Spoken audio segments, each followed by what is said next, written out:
stations. We have Professor Joseph Gitile Naituli, who is a governance expert.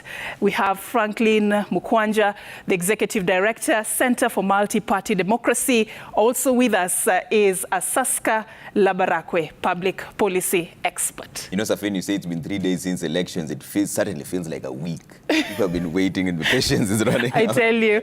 But let me just quick update. The IEBC from their website, and this is public, you can also check it out yourself, forms.iebc.or.ke. They've received Form 34As from 46,203 polling stations. So they only have about 26 to go. Now, the Form 34Bs, which is the cumulative figures from the constituency level, they've received 213 out of 291. But there's also the physical manual verification that's happening right now at the Bomas of Kenya. So when you see them giving the updates, they're talking about the constituencies tallies that are now finally confirmed, and they are doing their tally separately. So we'll cross over also to Ayub to show you what's really going on there and the numbers that are there so far. But Prof, let me bring you in and start with you here. What has been your assessment of the IEBC's performance this far? I think I've been actually very good. Yeah. Very transparent, which is what we have been looking for along. And even their work spent, I think, is very good because people are making pronouncements about urgency, about anxiety. I can see here keen sense of urgency at Bomas as Kenyans await election. I can tell you this, I've never seen an election where Kenyans actually don't care, even when you announce these results. Because, you know, the previous elections, you have seen even in the turnout goes to 95 in some areas, because the Kenyans always have been very hopeful for the candidate to change their lives. They have come to the conclusion that their lives wouldn't be changed by any of the candidates in the ballot, basically. I mean, when you looked at promises made by, for example, Kenya Kwanza, they are the same promises they made when they were selling Uhuru Kenyatta to us. 2013. People are very much aware of this. That's why there is actually no anxiety. People need to try to stop putting anxiety on the people of Kenya, because these fellows are going with their business as usual. They know that nothing really will change until it changes. You understand? So even the turnout, why it's so low, is a reflection of the fact that in previous elections, people are hopeful that their lives will change. They actually believed in the candidates, but because of the performance of the Jubilee administration, the Kenyans have lost hope with the politicians. Okay. So these people can now take their 7 days according to law, and they announce there will be no anxiety, and there is no anxiety out there. Asaska, do you agree with this? Because there's some people who say there's a lot of anxiety. Prof says that people have lost trust in the political system, so they don't really care. That's the reason why the turnout was even low. Thank you, Trevor.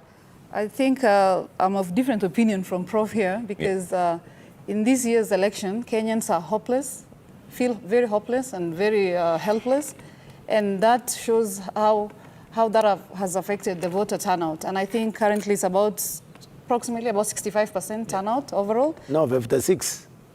Okay. 65. 65, I believe. Yeah, 65. What am I seeing there? My records. No, stay with the IBC numbers. Approximately about. Commissioner said it's 65. About 65%. Yeah. And you asked about what we think about IEBC this time round. And that was IEBC over there. No. IEBC Kenya. No, that's voter turnout at 56. No.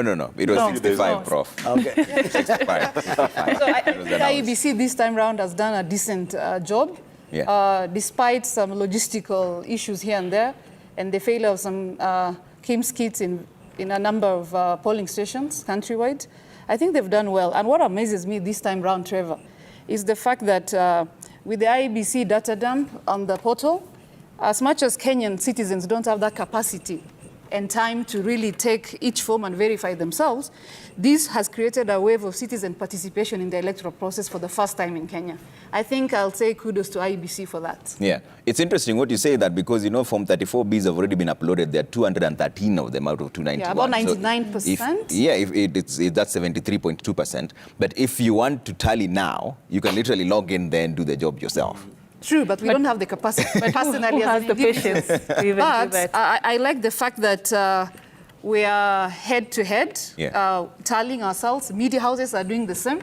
So I think for me, this has changed the transparency and credibility of the IEBC on this part. Yeah. I think I'll really applaud them for this. Okay. Mukwanja, do you see a more credible process from here henceforth? Because there are those who are saying, okay, fine, this time they may have got a few people flat-footed, but maybe in 2027, if people expect this, then the tallies will even be faster. I reckon we can only get better from the point of view that we have had various advices and audits of the elections. 2013 is a good learning ground from the Supreme Court to the IEBC itself, to 2017, the nullification, way back to the Kriegler Commission report. And I think we can only get better. We must commend the IEBC, and there are signs that they have improved. The credibility and the legitimacy of the outcome can only be,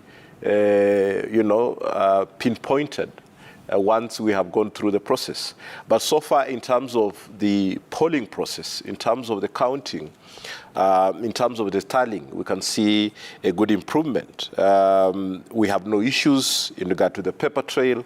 We have no issues in regard to data management and transmission of results. We can basically say that there have been this been a notable increase in terms of transparency and data access, which points to the usual understanding that the challenge with IEBC is not capacity. It is the interests of other players that makes it not utilize its capacity. And when we have seen improved coordination from other electoral management institutions coordinating much better with IEBC, that points to some level of majority that we have always expected, and it can only get better. In regard to what my two analysts have said, I would take a bit of what they have said and agree and also disagree. You see, elections are important in a democracy, but they are not sufficient by themselves to make sure that the country is progressing. Progress is based on how the society works, both minority and majority, to bolster democratic institutions and performance, to promote public participation and citizen engagement. And it's quite disappointing to some level as a democratic development practitioner to see the low voter turnout. Because I am certain that it's not out of disinterest or ignorance. But we were well aware before this, we went to the ballot on Tuesday morning, that the economic situation was going to always inform voter behavior and turnout. And we can see it. But nonetheless, we have good numbers, 14 million, that can be able to decide who will govern us. Now it's trying to switch the gears. Are Kenyans anxious? I think there is a level of anxiety in terms of when can we conclude this, so that with this current economic situation, people want to come out there and freely, get their next bread. And that is why some of them were not able to move, because it needs about 5,000 shillings to move from Nairobi to about 300, 200 kilometers to vote. So it was an expense that they needed to. So people are anxious to the extent that they need to get out there and continue their normal life. But the level of anxiety, I think we cannot deny it. Prof, I know you have something to say about vote here, but even as you do that, earlier, I'll just take you by your word. You spoke about Kenyans don't really care. And you talked about the turnout as evidence enough to show how Kenyans are really hopeless and they don't even want to know what's happening around them. I mean, I want to personally believe that Kenyans should care, because the elections is a process that it's sort of like you're giving power to somebody else to exercise it on your behalf. For me, I feel Kenyans should care. Let me take you back to just tell us a bit about who failed Kenyans, what really happened, where did the rain start beating us? Because it's all about lessons. We have to move forward. I agree with you completely that Kenyans should care, and they will have to care, because a binding government, they say, is elected by good citizens who don't vote, who don't participate in voting. Before I address that one, I want to tell my fellow panelists here that the Kenyans are going about their business as normal. In fact, when I was coming here, I passed through different places. From Rongai, went to Rosalind. People are just working. They are not even listening to the radios. Do you know why? There is an ingredient missing in this election. The tribe is missing. This election has collapsed the tribe. Now, because there is no tribe, now we are all Kenyans waiting for the result. Tribe is what was bringing the emotions to accompany the voting and all that. So this election, we are Kenyans, all of us. And they are not worried actually who takes it, which direction it goes. There's nobody who is frightened. There's nobody who, like previous elections, we are on edge because our person must take. Now that brings us back to as founders. Jubilee and administration as founders. Jubilee and administration overpromised and underperformed. Overpromised and under-delivered. So the populace right now is very skeptical of promises. Because the promises were given. Elaborately, in fact, I think one of the candidates, Ruto, is fantastic with words. The man is an artist. When he sold Uhuru to us, because he's the one who sold Uhuru to us, he gave us the same promises which he has now given. We believed him then. The people don't believe him now because nothing of that was achieved. Yeah. So people are able to judge and they ignore and they say, look, we must have a president. So they drag themselves to vote. I was asking Nondilende Inimero about the voting. And she says, you know, Professor, I've come to vote, but those who are not voting are more than me. Of course, now that is not exactly true. Yeah. Because if 65% has voted, then she was wrong. But that was our perception. Our perception is he is participating in electing the president, but she thinks majority have been left at home because they are not participating. Jubilee failed this country. Okay. Yes, Asaska, is it that the tribal arithmetic is what has now made this better, voters more peaceful? More peaceful, yes, like prophecy. Yes.